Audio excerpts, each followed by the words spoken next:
Hello hello everyone, hi, welcome on Ekta की पाठशाला में आपका हार्दिक स्वागत है, हार्दिक अभिनंदन है। जैसे कि आपको क्लासिक के टॉपिक से पता लग रहा होगा कि आज हम जो है कुछ eminent personalities of Himachal Pradesh को पढ़ेंगे, यानी कुछ ऐसे व्यक्तित्व, ऐसे लोग जिन्होंने हिमाचल प्रदेश बनाने में बहुत इंपॉर्टेंट भूमिका निभाई थी। हिस्ट्री में कुछ एक हिस्टोरिकल व्यक्तित्व भी देखेंगे, कुछ एक स्वतंत्रता सेनानी, फ्रीडम फाइटर्स देखेंगे, फिर स्वतंत्रता के बाद भी कुछ एक इंपॉर्टेंट पर्सनैलिटीज हैं जो हिमाचल प्रदेश को हिमाचल प्रदेश बनाती हैं। मैं ये क्यों कह रही हूँ हिमाचल प्रदेश को हिमाचल प्रदेश का नाम उभारना, यानी हिमाचल प्रदेश का नाम चौगुना दोगुना चौगुना करना, वो ही होता है हिमाचल प्रदेश को हिमाचल प्रदेश बनाना। राइट, तो कुछ एक इंपॉर्टेंट पर्सनैलिटीज के बारे में हम पढ़ेंगे। अगर आपको ये वीडियोस अच्छी लग रही हैं, यानी मेरी ये सीरीज जो कि चल रही है हिमाचल प्रदेश शून्य से शिखर तक, राइट, अगर ये सीरीज आपको अच्छी लग रही है तो आपने मेरी वीडियोस को, मेरे चैनल को लाइक, शेयर और सब्सक्राइब जरूर करना है। आई होप आपको मेरी क्लासेस अच्छी लग रही हैं। अगर क्लासेस के रिगार्डिंग कोई भी डाउट रहता है तो आपने कमेंट बॉक्स में या फिर मुझे डायरेक्टली आप मेल कर सकते हो और कॉन्टेक्ट कर सकते हो कि हाँ जी मैम, ये दिक्कत है, क्लास में ये प्रॉब्लम है। राइट, और फिर अगर आपको अच्छी लग रही है क्लासेस तो आपने फीडबैक जरूर देनी है क्लास के एंड में। आई होप आपको क्लासेस अच्छी लग रही हैं। चलिए आज की क्लास को शुरू करते हैं और हिमाचल प्रदेश के इंपॉर्टेंट एमिनेंट पर्सनैलिटीज को आज हम देखेंगे। ओके, हिस्टोरिकल पर्सन देखेंगे, यानी हिस्ट्री के person. Right, historical person history से रिलेटेड, तो हिस्ट्री से रिलेटेड सबसे इंपॉर्टेंट हमारे महाराजा संसार चंद आते हैं। उनके बारे में हम पढ़ते हैं। महाराजा संसार चंद, लिखिएगा, बहुत सारा आज हमने लिखना है। राइट, तो महाराजा संसार चंद का जन्म कब हुआ था? महाराजा संसार चंद का जन्म हुआ था 1765 में, 1765 में, कांगड़ा के कटोच वंश में। ठीक, इनका वंश भी पूछ लेते हैं कई बार, तो कटोच वंश में जो है इनका जन्म हुआ था 1765 में। राइट, ये किंग रहे थे, राजा रहे थे 1775 से लेके 1823 तक ये राजा रहे थे महाराजा संसार चंद। राइट, इन्होंने जो है कांगड़ा कलम, यानी कांगड़ा की जो पेंटिंग चित्रकला थी उसको संजोने में, उसका संरक्षण करने में और उसको बढ़ावा देने में बहुत ज्यादा अहम भूमिका निभाई थी। राइट, कांगड़ा शैली जिसे कह सकते हैं, कांगड़ा कलम जिसे कह सकते हैं, राइट, कांगड़ा चित्रकला जिसे कह सकते हैं, तो इसका बढ़ावा करना या फिर इसे संजोना या इसे पैट्रनाइज करना, पैट्रनाइज यानी पैसा प्रोवाइड करवाना चित्रकारों को। चित्रकार भी जो है एक तरह से पैसे के लिए चित्रकारी करते थे, तो पैट्रनाइज करना महाराजा संसार चंद ने जो है बहुत अच्छे से कांगड़ा कलम, कांगड़ा शैली को उभारा और बढ़ावा दिया था। राइट, तो ये कुछ जो है संरक्षण दिया उन्होंने। संसार चंद हिमाचल प्रदेश में नहरों के निर्माण के लिए भी याद किए जाते हैं। किस लिए? नहरों का निर्माण। नहरें क्या होती हैं? तो नहरें होती हैं कांगड़ा जैसे प्लेन एरिया है, तो प्लेन एरिया में क्या करते थे, कूलें होती थी ना, कूलें। अब के जमाने में कूलें खत्म हो चुकी हैं मैक्सिमम, है ना, ड्यू टू टेक्नोलॉजी जैसे बढ़ रही है तो हमारी जो प्राचीन चीजें हैं वो खत्म हो रही हैं। राइट, तो कूलों से नहरें निकालकर जो है खेतों पर सिंचाई की जाती थी। ठीक, तो उन्हीं नहरों का निर्माण करने के लिए महाराजा संसार चंद जो है जाने जाते हैं। राइट, आई होप आपको क्लियर हो गया होगा। 1800 अब संसार चंद ने लोगों को कल्याण के लिए बहुत काम किया है, मुख्य रूप से पालमपुर, हमीरपुर और कांगड़ा। मेनली जो है इन्होंने पालमपुर,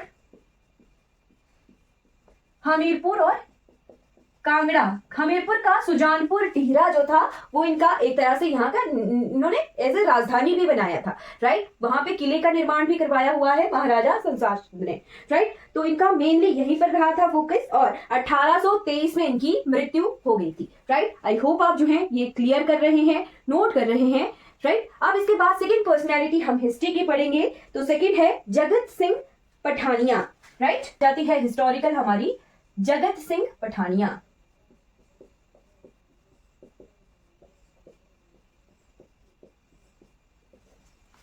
तो जगत सिंह पठानिया का जो है जन्म वर्ष है 1618 का। ठीक, और 1646 में इनकी मृत्यु भी हो गई थी। ठीक है, 1618 से 1646।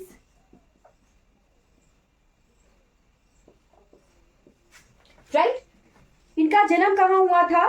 तो इनका जन्म हुआ था राजा बासु के घर में। ठीक, कांगड़ा के थे ये। ठीक है, इनके बारे में वीर गाथाएं गाई जाती हैं, राजा जगत के झगड़े, है ना, इनके बारे में वीर गाथाएं गाई जाती हैं।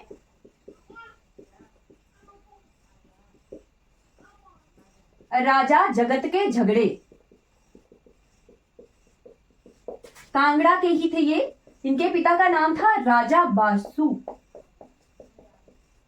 इनके फादर थे, राइट। फिर उसके बाद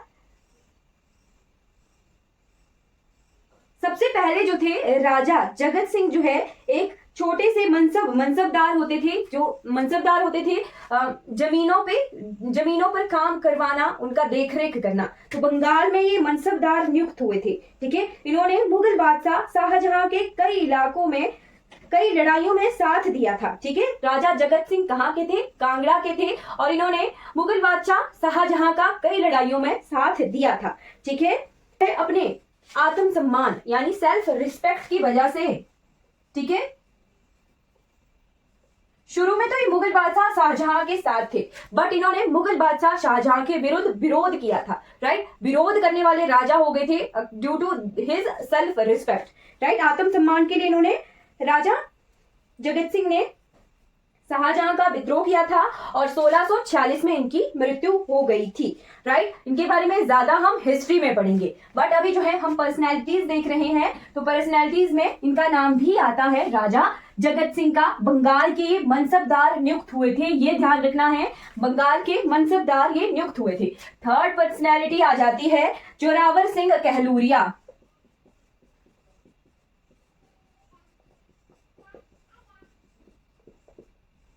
कहलूर कहाँ का नाम है? कहलूर, चलिए बताइए कहलूर कहाँ का नाम है? का जन्म हुआ था 1786 में। 1786 में जो है इनका जन्म हुआ था, राइट। 1786 से लेके 1841 कहलूर के ही थे, ठीक है। कहलूर कहाँ का ओल्ड नेम है? बिलासपुर का, ठीक।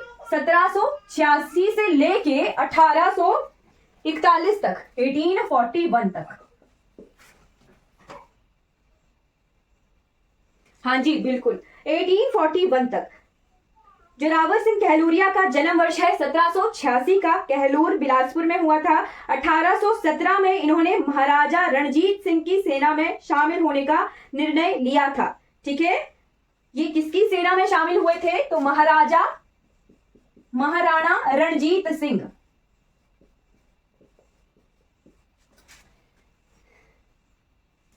महाराजा रणजीत सिंह की सेना में शामिल हुए थे जोरावर सिंह कहलूरिया, ठीक है। आगे चलकर जोरावर सिंह कहलूरिया को जम्मू के शासक गुलाब सिंह ने अपना सेना नायक भी नियुक्त किया था, ठीक है। तो किसने? जम्मू के शासक थे कौन? गुलाब सिंह।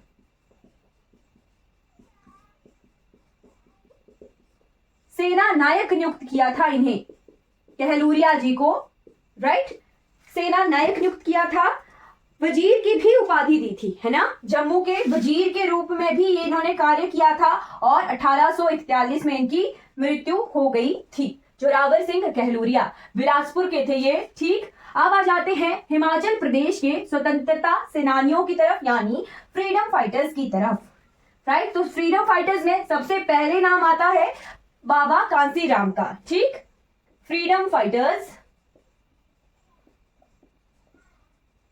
हम जो है इस पोर्शन को कभी कवर नहीं करते हैं, और पेपर में कई बार क्या बहुत बार एमिनेंट पर्सनैलिटी से क्वेश्चन आता ही आता है, राइट। तो ये हम कवर करने की कोशिश कर रहे हैं। सबसे पहले आ जाता है नाम बाबा कांसीराम जी का।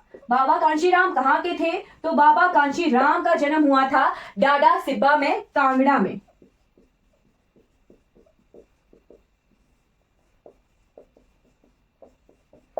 कांगड़ा में कब? 11 जुलाई 1882 को, 11 जुलाई 1882 को जो है बाबा कांसीराम जी का जन्म हुआ था। कहां पर? कांगड़ा के डाडा सिब्बा में, राइट। और ये भारत के महान स्वतंत्रता सेनानी, क्रांतिकारी, साथ में साहित्यकार भी रहे हैं, ठीक। सामाजिक, धार्मिक, राजनीतिक, आर्थिक और सांस्कृतिक शोषण के खिलाफ इन्होंने आवाज उठाई थी, राइट। लाला हरदयाल और अजीत सिंह, इन दोनों का नाम आपने ध्यान रखना है, पेपर में क्वेश्चन आते हैं इनके। लाला हरदयाल और अजीत सिंह। लाला हरदयाल का तो पेपर में रिपीट क्वेश्चन आता है, राइट। लाला हरदयाल और अजीत सिंह के साथ मिलकर जो है इन्होंने युवाओं में देशभक्ति की भावना भरी थी। राइट। अब आ जाते हैं 1937 में। तो 1937 की बात आ गई, क्यों? क्योंकि इन्हें दिया गया पहाड़ी गांधी का नाम। ठीक है। 1937 में पंडित जवाहरलाल नेहरू ने इन्हें कहां पर दिया था? गदड़ीवाला जगह पर। जगह थी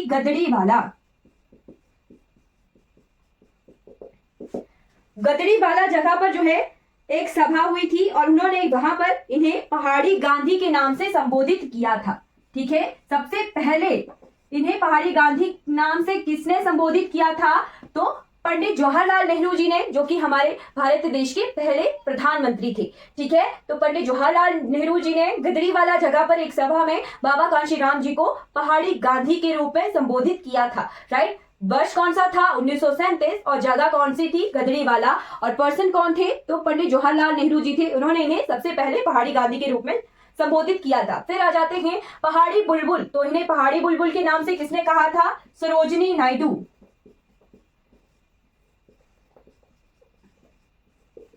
सरोजिनी नायडू जी ने जो है इन्हें किस नाम से संबोधित किया था? इन्हें पहाड़ी बुलबुल, पहाड़ा दा बुलबुल करके संबोधित किया था। ठीक है।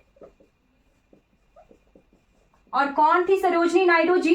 सरोजिनी नायडू जी कौन थी? चलिए इनके बारे में मुझे बताइए कि सरोजिनी नायडू कौन थी, क्या ये किससे रिलेटेड है, या फिर इन्हें जो है कहीं का राज्यपाल तो नहीं नियुक्त किया था। ठीक। आपने जो है इनके बारे में बताना है, सरोजिनी नायडू जी के बारे में। राइट। पहाड़ा दा बुलबुल करके इन्होंने बाबा कांसीराम को जो है संबोधित किया था। राइट। तो इनके बारे में इतनी इंफॉर्मेशन। फिर जब भगत सिंह, सुखदेव और राजगुरु जी को फांसी मिली थी, उसके पश्चात इन्होंने आजीवन काले कपड़े पहनने का निर्णय किया था। कब? तो जब इन्हें फांसी मिली थी, भगत सिंह, राजगुरु और सुखदेव को फांसी दी गई थी, उसी दिन से इन्होंने काले कपड़े आजीवन पहनने का निर्णय किया था। राइट। तो ये इनके बारे में इंपॉर्टेंट इंफॉर्मेशन आ गई। और इनका निधन कब हुआ था? तो 15 अक्टूबर 1943, 15 अक्टूबर 1943 को इनकी डेथ हो गई थी, बाबा कांसीराम जी की। फर्स्ट गवर्नर, महिला गवर्नर कहाँ की थी ये? कहाँ की महिला गवर्नर बनी थी ये? कौन से राज्य की?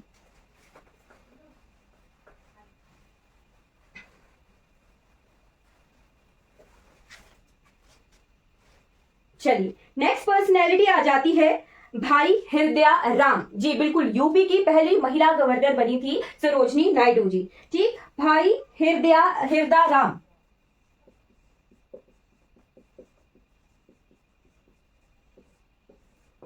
तो भाई हृदय राम कहाँ के थे? भाई हृदय राम का जन्म कहाँ हुआ था? तो 28 नवंबर 1885 को मंडी में।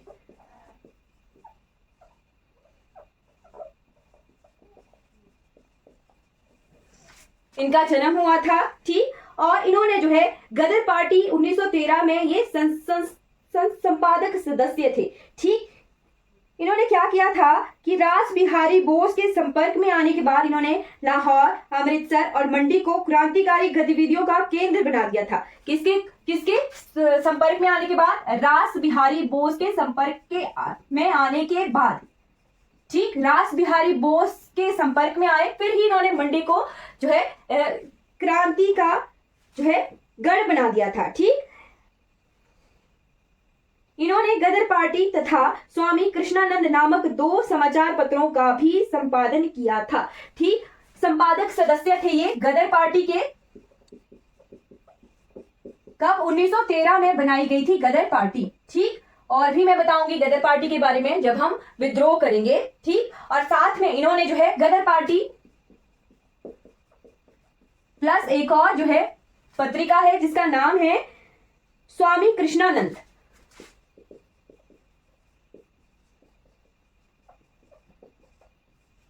का संपादन किया था। ठीक है। क्लियर हो गया भाई हृदया राम जी के बारे में। ठीक। रास बिहारी बोस के संपर्क में आने के बाद ही इन्होंने जो है ये सब मंडी को स्वतंत्रता संग्राम का केंद्र बनाया था। ठीक है। और गदर पार्टी बनाने के बाद ये भाईजी नाम से भी प्रसिद्ध हुए थे। ठीक है। 21 अगस्त 1965 को इनका निधन हुआ था। 1965 में इनका निधन हुआ था। ठीक है। फिर उसके बाद नेक्स्ट पर्सनैलिटी हम देखते हैं नेक्स्ट पर्सनैलिटी है भागमल सौठा।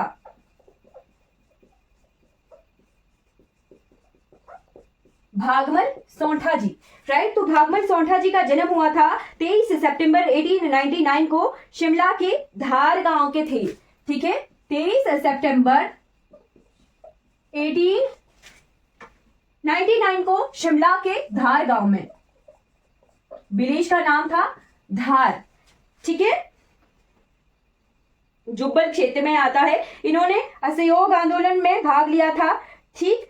1922 में जो है स्वतंत्रता आंदोलन में जुड़े थे ये, असहयोग आंदोलन में, ठीक। 1938 में इन्होंने प्रजामंडल आंदोलन का नेतृत्व किया था। ये लिखिएगा 1938 में इन्होंने प्रजामंडल आंदोलन का नेतृत्व किया था, ठीक है।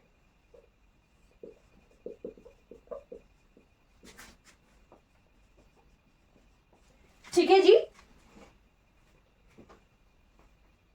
और हिमालयन रियासती प्रजामंडल नामक संगठन भी बनाया था, ठीक है। हिमालयन रियासती प्रजामंडल, इस तरह के क्वेश्चन आते हैं कि हिमालयन रियासती प्रजामंडल किसने बनाया था, तो आंसर आएगा भागमल सौठा जी। 1938 में हुआ था प्रजामंडल आंदोलन और उसी वक्त जो है हिमालयन रियासती प्रजामंडल की शुरुआत हुई थी, बना था ये, ठीक।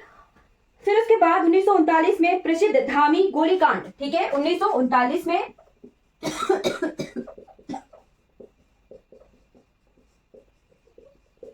धामी गोलीकांड के बाद अंग्रेजी हुकूमत ने इनको गिरफ्तार कर लिया था और कोट लखपत जेल, जो कि कहां पर है, पाकिस्तान में है अब प्रेजेंटली, ठीक। कोट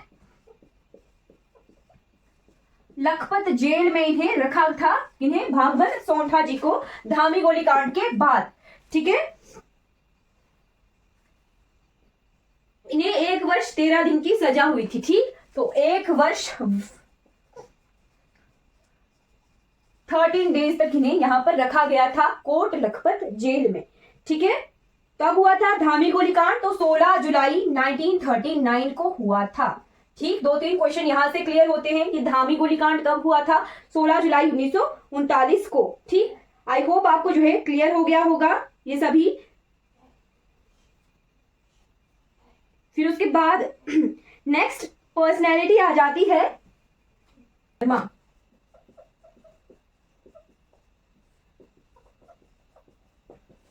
अमरनाथ शर्मा जी। कौन थे? 6 फरवरी 1900 को इनका जन्म हुआ था, 6 फेब 1900 को, ठीक। 6 फरवरी 1900 को इनका जन्म हुआ था कांगड़ा के घग्गर में,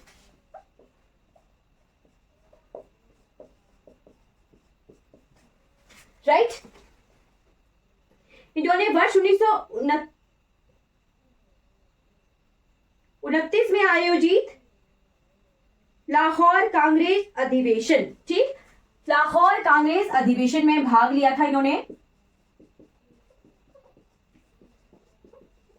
और ये क्वेश्चन आता है कि कौन सा अधिवेशन है जिसमें भारत को का पूर्ण राज्य का दर्जा, पूर्ण स्वराज का दर्जा का घोषणा की गई थी, इसी अधिवेशन में, लाहौर अधिवेशन में, ठीक है, भाग लिया था। और जो बम षड्यंत्र हुआ था उसमें इनकी गिरफ्तारी हो गई थी। स्वतंत्रता के पश्चात ये पंजाब विधानसभा के सदस्य भी निर्वाचित हुए थे, ठीक है। 1967 में इन्होंने हिमाचल प्रदेश कांग्रेस कमेटी का अध्यक्ष बनाया गया था। 1967 में इन्हें जो है हिमाचल प्रदेश कांग्रेस कमेटी का अध्यक्ष बनाया गया था, ठीक है, राइट। तो लाहौर अधिवेशन कांग्रेस का बहुत इंडियन नेशनल कांग्रेस का इंपॉर्टेंट है, इससे कई बार क्वेश्चन आ जाता है। तो इन्होंने जो है इस अधिवेशन में भाग लिया था 1929 के, राइट। फिर उसके बाद आ जाते हैं पंडित पदम देव जी, ठीक। कितने नंबर की पर्सनैलिटी आ गई है हमारी? 5वें नंबर पे आ जाइए आगे, पंडित पदम देव।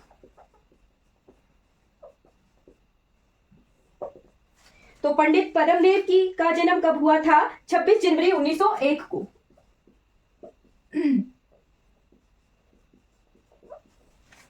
26 जनवरी 1901 को इनका जन्म हुआ था। कहां पर? ममनोल गांव है रोहड़ू में, ममनोल, रोहड़ू शिमला के थे ये पंडित पदम देव, ठीक।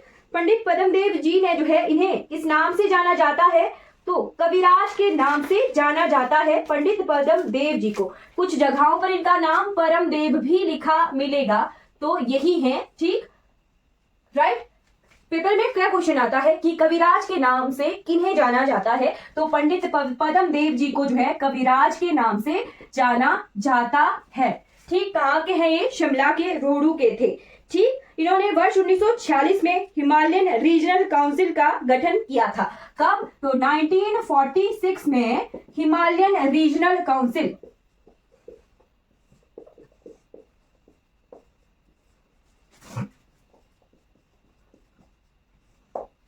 1946 में हिमालयन रीजनल काउंसिल का गठन किया था, ठीक है।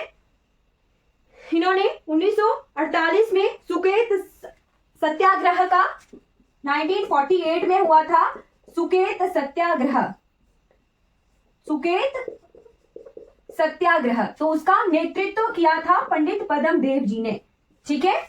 पंडित पद्मदेव जी ने 1948 में सुकेत सत्याग्रह का नेतृत्व किया था,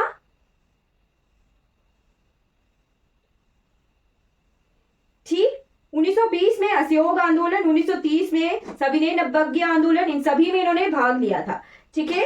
फिर आती है कि रीत प्रथा के खिलाफ इन्होंने जो है रीत प्रथा के खिलाफ इन्होंने इसके उन्मूलन यानी खत्म करने के लिए जो है कार्य किया था। फिर वर्ष 1948 की बात आ जाती है, तो वर्ष 1948 में जब हिमाचल प्रदेश बन गया था, हिमाचल प्रदेश में पहले चुनाव कब हुए थे, तो 1951 में, 1951 में जो है सरकार बनी थी, हिमाचल प्रदेश को ग श्रेणी का राज्य भी बनाया गया था, ठीक। तो जब हिमाचल प्रदेश में खुद की सरकार बनी थी, तो हिमाचल प्रदेश के पहले होम मिनिस्टर, गृह मंत्री थे पंडित पद्मदेव जी, ठीक है। वर्ष 1952 में, 1952 में हिमाचल प्रदेश के पहले होम मिनिस्टर थे पंडित पद्मदेव जी, ठीक है, पहले गृह मंत्री थे, ठीक है। ये ध्यान रखना है, बहुत सारी चीज। काउंसिल, हिमालयन रीजनल काउंसिल की स्थापना इन्होंने की थी। जिसके बाद सुकेत सत्याग्रह का नेतृत्व किया था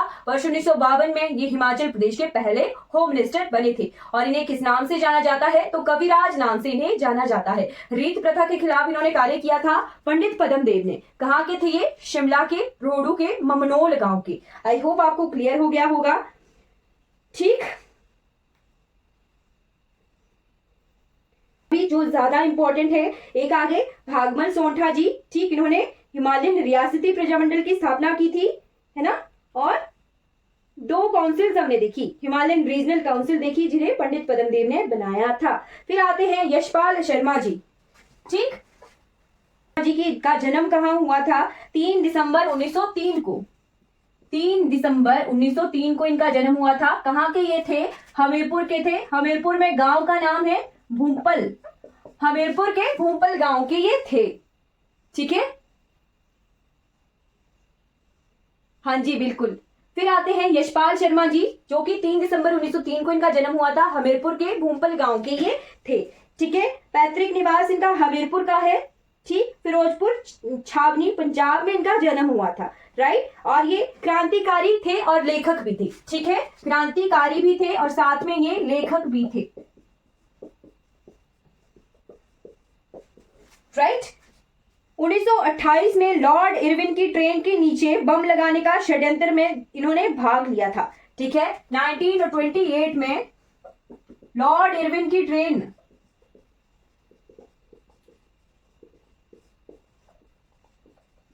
ठीक, उसके ट्रेन के नीचे बम लगाने के षड्यंत्र में इन्होंने, ओके, भूमपल गांव आपके नियर बाई है, ठीक है।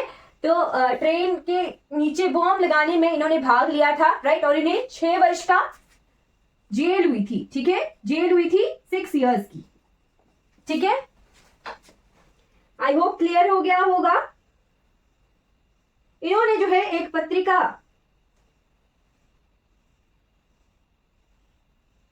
प्रकाशित की थी 1938 में, विप्लव पत्रिका, जिसका नाम था 1938 में विप्लव पत्रिका,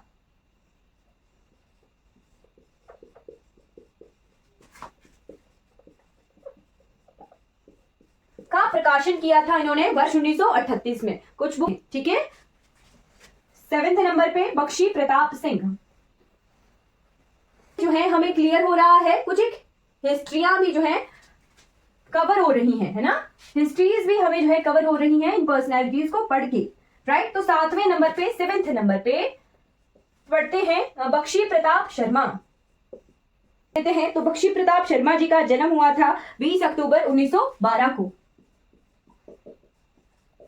1912 को 20 अक्टूबर 1912 को इनका जन्म हुआ था। कहां के थे ये? चडियार गांव के थे, कांगड़ा,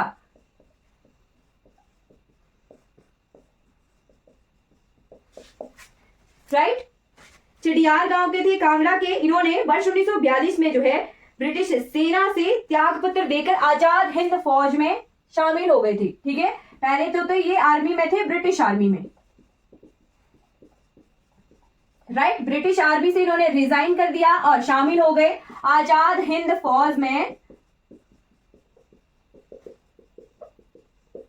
कब? तो 1942 में, राइट। इनके बारे में इतना ही है कि वर्ष 1942 में इन्होंने ब्रिटिश आर्मी को छोड़कर आजाद हिंद फौज को जो है शामिल हो गए थे उसमें, ठीक। आई होप आपको क्लियर हो गया होगा। फिर आते हैं दीनानाथ आंधी जी के बारे में पढ़ लेते हैं, ठीक है। दीनानाथ आंधी, बहुत सारी पर्सनैलिटीज हमने पढ़नी है, कल की क्लास में भी हम पर्सनैलिटीज कवर करेंगे, राइट। 8th नंबर पे लिखिए दीनानाथ आंधी।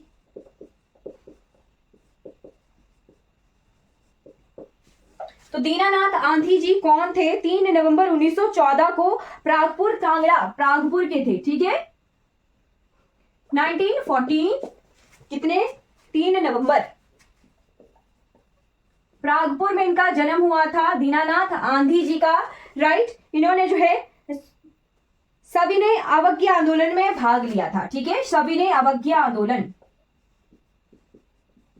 चलिए बताइए मुझे सविनय अवज्ञा आंदोलन कब हुआ था?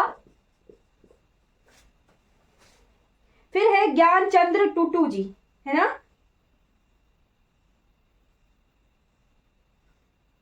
ज्ञानचंद्र टूटू।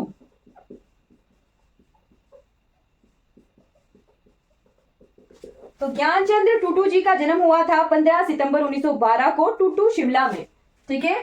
15 सितंबर 1912 को टूटू, कहां पर? शिमला में है ये जगह,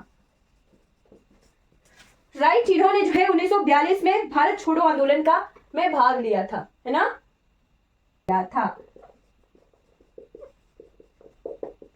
राइट। फिर आज की क्लास की लास्ट पर्सनैलिटी हम पढ़ेंगे जो कि बहुत इंपॉर्टेंट है, दैट इज लालचंद प्रार्थी जी, ठीक है। 10th नंबर पे लिखिएगा लालचंद प्रार्थी थे जी, बिल्कुल। सविनय अवज्ञा आंदोलन 1930 में हुआ था, ठीक। लालचंद प्रार्थी जी जो थे ये कहाँ के थे? कुल्लू के। 1916 में इनका जन्म हुआ था, मार्च 1916 में इनका जन्म हुआ था, राइट। कुल्लू के थे ये,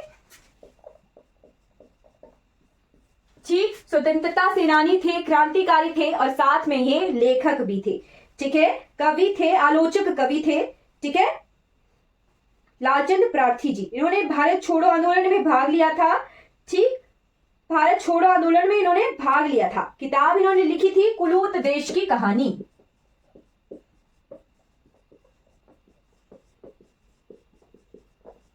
कुलूत देश की कहानी इन्होंने किताब लिखी थी। फिर साथ में लिखिएगा कि वर्ष 1952, 1952, 1962 और 1967, वर्ष 1952, 62 और 67, इस टाइम में ये हिमाचल प्रदेश विधानसभा के लिए चुने गए थे और मंत्री भी रहे थे, ठीक है। तो हिमाचल प्रदेश विधानसभा के इलेक्शन में चुने गए थे ये, ठीक है, यानी ये एमएलए रहे हैं, ठीक है, member of legislative assembly, right. और साथ में इन्होंने जो है मंत्री के रूप में भी कार्य किया था लालचंद प्रार्थी जी ने, ठीक है।